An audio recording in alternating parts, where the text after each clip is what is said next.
So, in terms of standards in education in Nigeria, to me, it comes across that any individual can wake up one morning and decide they want to start a school. Is it now a business, or are people actually trying to impact the life of kids? Okay, so starting a school. I know you get a license and you get all of those Yeah. things, but So let me even put it out there. Whoever decides to start a school today, right, is should I say powerful? Starting a school is not for the faint-hearted, and that is the truth. Because you're working with lives, you're working with families, you're working with children. At any point, anything can go wrong. And I tell my guys, like, it would have been easier if we were selling shoes. If you misplace a shoe, for instance, a shoe can be replaced. It would have been easier if we were maybe doing some other things. But we're talking about a life that can be taken in split seconds. mm, So a simple mistake, a simple error from an adult can cause a lifetime pain. So whoever then decides to gather children, other people's children, to say I want to take care of them within the space of 4 hours, 8 hours, I tell you, thumbs up, wherever. Right. So back to the question. We all start out with different reasons, with different motives, right? The truth is, some people start, and it is not just education. Sometimes people start out for, okay, I want to make money out of this, right? And some start out because they see a gap that needs to be filled. Some start out not even knowing what they want, whether it is profit or it is a gap. It is when the journey then starts that you're able to find yourself within, okay, what I thought I was starting out as profit, it doesn't look like it is actually profit year 1, year 2. We're not talking profit year 1, year 2, year 3, right? Just like every other business, right? So whatever the motive is, it would always catch up with the individual at some points. If you're starting out as business for business sake, the truth is it won't be sustainable because parents know what they want, yeah, right? So, but if you're starting out as passion, um, filling a gap for filling a gap sake, there's a way the profit eventually also catches up yeah, with you, right? So that then brings me to the topic of the parents, because I can start a school now for profit's sake and not find anyone there. mhm, So it is the parent who then knows what he wants, or who knows what he or she wants, that either makes it a profit for profit's sake center for me, or brings me back to where I should actually have started from, which is passion and impact sake. So the parents still make the bulk of the decision, right? So I think that's it. Basically, you can start out for profit, you can start out as impact. It is the parent that brings the child to your school that we should question.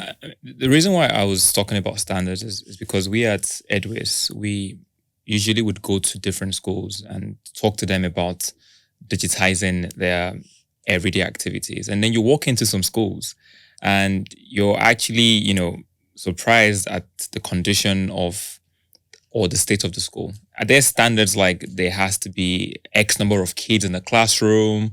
The teachers or staff room has to be this size. Of the school, you must have male and female toilets. Are there things like that, or does the school owner decide? Oh, okay, I'm going to have a playground, or I'm going to have I'm going to have X number of activities.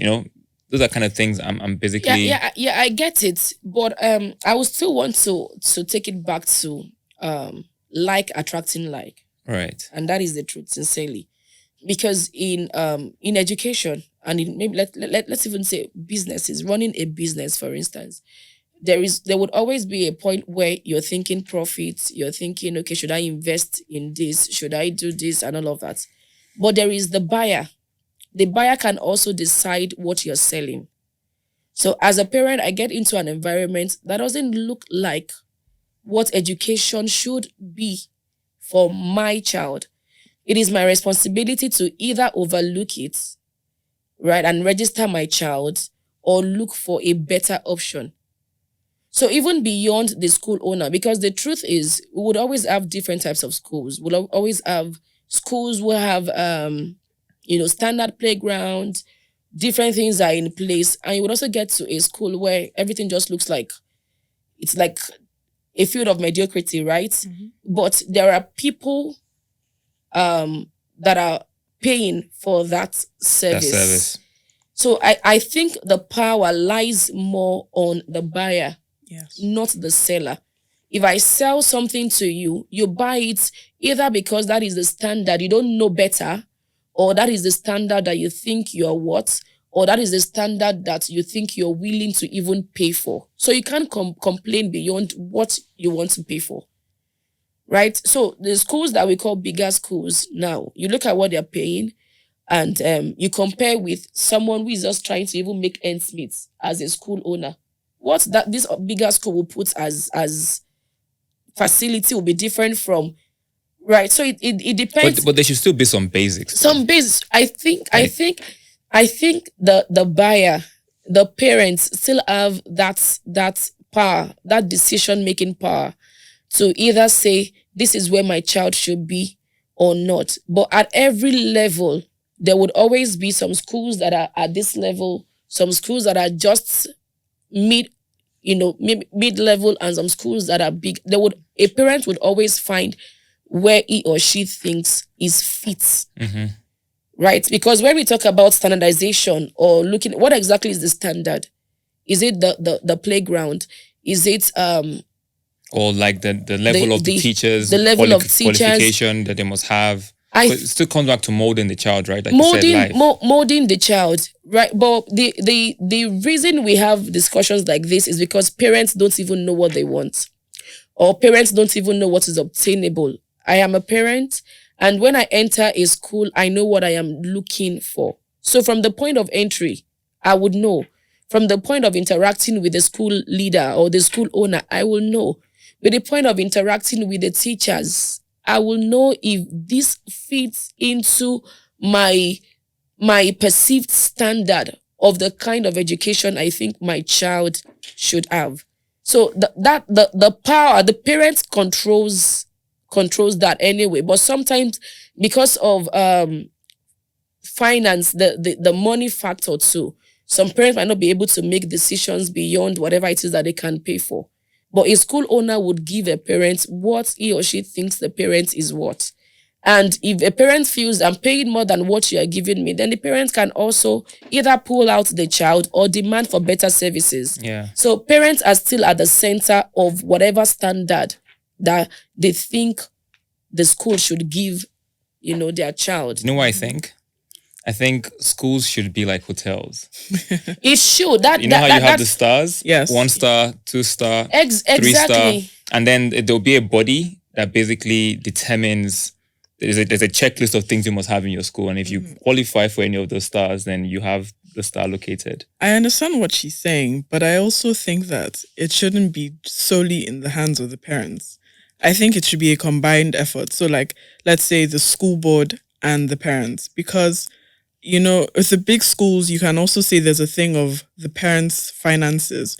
So what the parents can afford, these parents have also been educated in a way where they think bigger, so they want bigger for their children. But then there are people who have also been victims of the same education system who don't even know that they should think bigger for their children. So they're just repeating the same cycle of what they went through is what the children will go through, because they don't know that, oh, well, my child should go to a school where they're being taught how to swim, or they should be taught languages. So I think if there was a better way to, or if, I don't know if it exists already, but if there was a better way to establish that every school must have this. Yeah. It doesn't matter whether it's a big school or a small school. Bigger schools can say, okay, then after school we'll have taekwondo or ballet. But then at every school there must be a lab, there must be a library. It doesn't matter whether it's in Ojolagba or it's in Lekki or it's in VGC or what, it doesn't matter. Then we then know that each child has at least the basics, the fighting chance, because a lot of people don't have a fighting chance. This kind of schools you go to, some schools where there isn't a roof, they don't have a board. The teachers are the ones who are coming to school with materials, and then there are other schools where they're being provided with everything. Those children can't be put in the same playing field. They can't have a conversation with each other, because even if they're the same age, because they haven't been exposed to the same level of like Education. Yeah, Yeah. so I think that then takes us back to policy from Mm-hmm. formulation, right? So, but right now I am speaking more to the individual. okay. Let me say, should I say the private sector? Okay. Even for public schools, even for the government, right? The individuals make the policies, and it's the individual leading a system, right, beyond even policy formulation, that also says, okay, this is what I think, this is like the average. So while waiting for government to put policies in place, there would be a school leader who we might then need to ask, like, okay, why are you here? What is the vision? What is some things drive us beyond what the parents pay sometimes. Some things I'm speaking as a school owner now. There's some things that drive you beyond even what government can offer. So it's still it goes, down to who the individual is, right? Even for parents who might not know what is expected. But I also feel that when a parent walks into a place, there should be some amount of expectation. Yeah. I don't know if you get, because there's a lot of mediocrity out there because parents don't even know. Yes. So when you're taking or registering your child at a school, you should get into that school with at least some level That's why I of think the Some stars. expectation. That's why I some think the stars level is of good. expectation. Yes. As a parent, before I started Milaus, my first daughter was attending a school. There were some things that were like, no. Mm. When I get to that school, call me that mad woman has come. Call me whatever it is, not even knowing that I was going to start a school. And it could be as simple as I sent my child to the school with the 2 years earrings. and then you're sending one home to me without an explanation. This is mediocrity. Yes. But an average teacher feels Mrs. Rajai's wahala is too much. Is it not just one? Yeah. But then So an average parent, you should know the kind of future. The school doesn't determine or dictate the kind of future I want to give my child. Because education in itself starts with the parents, right? So the parent, somehow, even if you were not given that kind of education, there must be an idea of the kind of education you want to give your child. And then when you go on school search, school tour, parents shop online for schools now, as if they are shopping for shoes. That's true. Right? So you find parents shopping online, and even when they're sending DMs, you say, do you want to book a tour? Do you want to come around to see the facility? And the first thing they're asking, no, send us the bill, because I'm busy. I would not.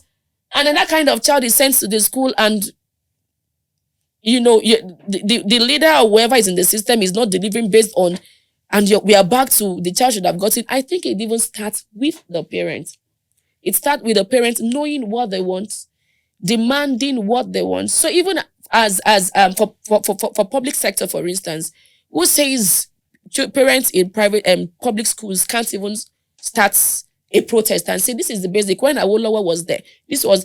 So it is what we want, basically. It is what a parent wants. And then we keep trusting God that whoever then gets to that place of decision making, whether as a private school leader or as a public sector leader, does the right thing. But we know how the human mind works.